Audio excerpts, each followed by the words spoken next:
looks so good. Hi everyone, welcome back to my channel. Let's talk about episode 9 of the Real Housewives of Atlanta. I know it's been a while since my last review, but I am here since we didn't have an episode last week. It starts with Sheree with Phil getting acupuncture done. She's there with her daughter, who looks just like her husband, by the way, and her sister. At least her sister looks great, and Sheree is doing the most. She is afraid of those tiny little needle, and I'm like, girl, you've taken harder things than that, I'm sure. Side eye. But yeah, so she's doing it. She's explaining that she is choosing to take the natural way when it comes to treat her fibroids, which I applaud, to be honest. She said that she doesn't really want to go through an operation. Most women that go through an operation have to do it again later in time, and if she can find a way to not have to go through it, she doesn't want to. I totally understand and I support that. I've seen some women that were able to like reduce the size of their fibroids in the past by going through natural remedy. So I believe that this is something that's possible to do, but it's just going to take a lot of like hard work, dedication, and discipline, which I think that Sheree probably has it in her. Look at her physique. This is the physique of somebody that's definitely disciplined when it comes to her diet and working out. So I believe she can do it, and good luck to her on that. Next, we have Marlo. She's talking to her friend about a date. She's telling her that she really enjoyed her date. She loved the flower that Scotley gave her. I think his name was Scotley, I forgot. And yeah, she's into it, but at the same time, she's really afraid to open up. She's explaining that in the past, she has opened up and then people basically used her weakness against her, and that she's really afraid of it. She likes the fact that her date sent her a text message where he told her that he had a good time, so she's seeing that as a good sign. She responded to him and everything, and then her assistant is like, maybe this afternoon you should reach out. And I'm like, why? Why should she reach out? He already sent her a text message saying that he wants to see her again. All she has to do is respond. Let her be caught. Let her be run after. What does she need to like already like send him a text or something? That is giving thirsty. And I wouldn't want that for Marlo. But Marlo actually said that she wasn't going to do that. And I love it for her because she's the prize, right? She is the prize, and let her act as it. Next, we have Sanya, who is talking about a Mommy Nation project. Basically, she wants to do a fundraiser for mommies that cannot afford to raise their children on their own. Being a single mother is probably one of the hardest jobs I've ever seen. I don't know a lot of single mother around me, but from what I observe, it seems like it's really hard. At the end of the day, children were made to be born into a family with two parents, and sometimes when I see those two parents families struggling with a new baby, I cannot even imagine having to do it on your own. So yeah, I love the initiative that she's coming with, and she is saying that she thinks that Kenya Moore would be the perfect person to get people to open their pocket. And I was like, I agree. I see Kenya doing it really well. Yeah, so she now has to ask Kenya. Talking about Kenya, we see Kenya with Monietta working on a Kenya Moore hair care ads. She wants to get an ad done because she was not able to perform at the HBCU because she had to go to the hospital. She's sad about it, so she decided to do an ad. And I was like, okay, Kenya, do your thing. So we see people, she's directing them, telling them what to do. Then we see a little daughter, Brooklyn, coming in, and they're dancing together. Brooklyn is the cutest little girl ever. Then we have a little date or a boyfriend, I don't really know what it is, coming by with some food, and apparently he actually owns the restaurant. So part of me is like, is he really coming to say hi to Kenya, or is he coming to advertise his food or whatever restaurant that he has going on? I'm not going to lie, I did not see a chemistry between the two of them. I just didn't see it. Was she happy to see him? Yeah. But was it more than that? I didn't see it. Let me know in the comment if you felt like you saw some chemistry between Kenya and a little boyfriend. We did see him saying hi to Brooklyn. That was really cute. I mean, Brooklyn is cute. She's like so pretty. Like I would want to say hi to her too. But oh well. She got a call from Sanya asking her if she could basically help her with hosting a Mommy Nation event. And Kenya is like, sure, I want to do it. I don't mind. But like, it's about time you come by my manager, because yeah, Sanya ain't trying to pay Kenya. Part of me is kind of like on the side of Kenya, like y'all are not friends like that, so the least you could do is like pay her or something if you need her services. But oh well, Kenya said graciously yes that she was gonna help her, so all is well. Next we have Drew, who is sitting down with her mom and her sister, and they're talking. Her sister had a lot, you know, going on in her life since the time that she was a manager. So Drew is explaining us to that her sister had a lot of mental issues, so they're discussing it. It's nice to see her sister doing better. Mental illness is a real thing, and I've heard that a lot of people had it develop during COVID, you know, being isolated, maybe not being able to work. It can be extremely stressful. So yeah, I'm glad to just see that her sister is doing better. I'm glad to see that her relationship with her sister is better. Next, we have Sheree with the OGs. Sheree is missing her old friend, and a part of me is like, yeah, they're probably trying to see if they can have a couple more OGs coming back. So we have Lisa Wu coming up. We have Deshawn. I'm not really familiar with Deshawn. Like, I don't remember which season of the Housewives she was there. Probably the very early season when I probably wasn't even living in the US then. But I mean, there's only been 15 seasons of Real Housewives of Atlanta, so I've been living in the US when that started, I guess.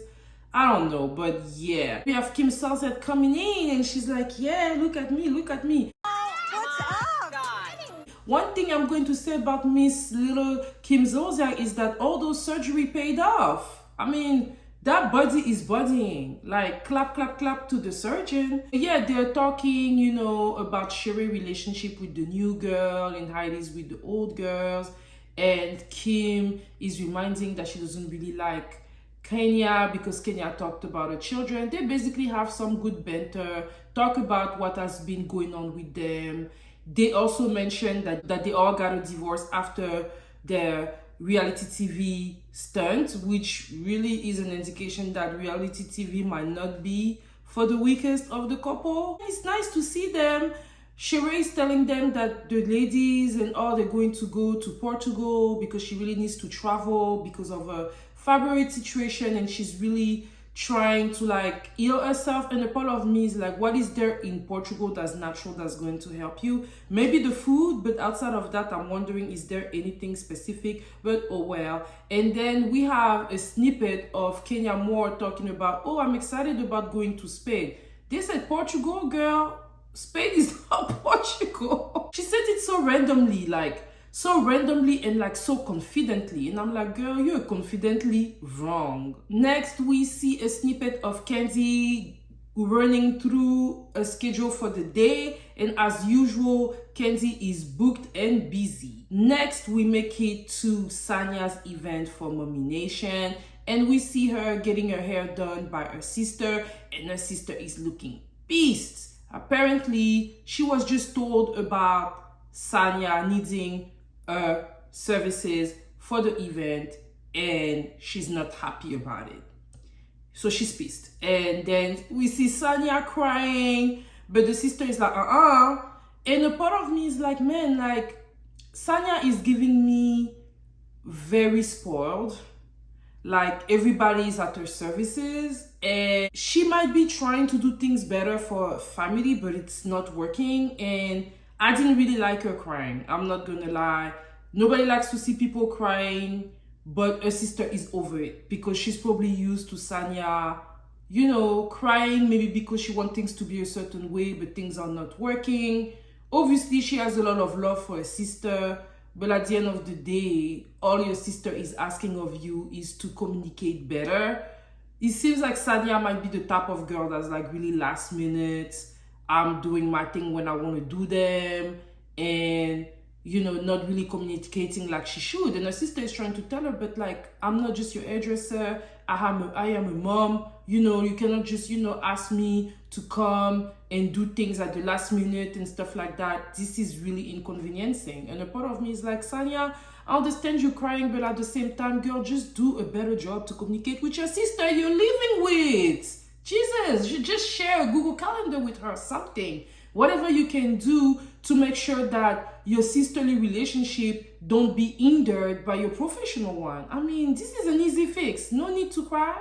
The event starts, but Kenya Moore is not around. They've waited like around an hour and 30 minutes for her. All the ladies are here and everything. And Sanya finally decided that she's going to go ahead and start the show and talk and everything. And I'm like, that's what you should have done. Like, I understand that you ask a service from Kenya, but at the end of the day, this is your event and you should always have a plan B, especially that you're not paying Kenya.